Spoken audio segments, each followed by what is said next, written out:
আপনি কি জানেন টি-20 ইতিহাসে এক দলের হয়ে সবচেয়ে বেশি উইকেট নেওয়ার রেকর্ডের খুব কাছাকাছি চলে এসেছেন সুনীল নারাইন।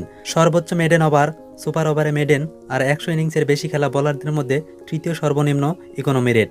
এইসব কীর্তি নারাইনকে টি-20-র অন্যতম সেরা বোলারে পরিণত করেছে।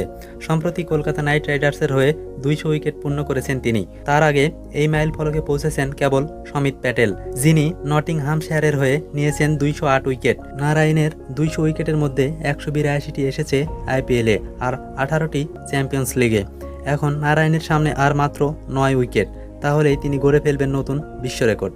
সমিত প্যাটেলের ক্যারিয়ার প্রায় শেষের পথে, কাজেই এই রেকর্ড হয়তো অনেক বছর ধরেই থাকবে নারাইনের দখলে। 2012 সাল থেকে শাহরুখ খানের কলকাতার হয়ে খেলে যাওয়া এই বোলার দলকে 3বার শিরোপা জেতাতে রেখেছেন বড় অবদান।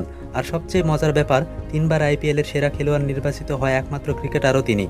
নারাইনের এমন পারফরমেন্স আপনাকে কতটা মুগ্ধ করে কমেন্টে জানাতে ভুলবেন না।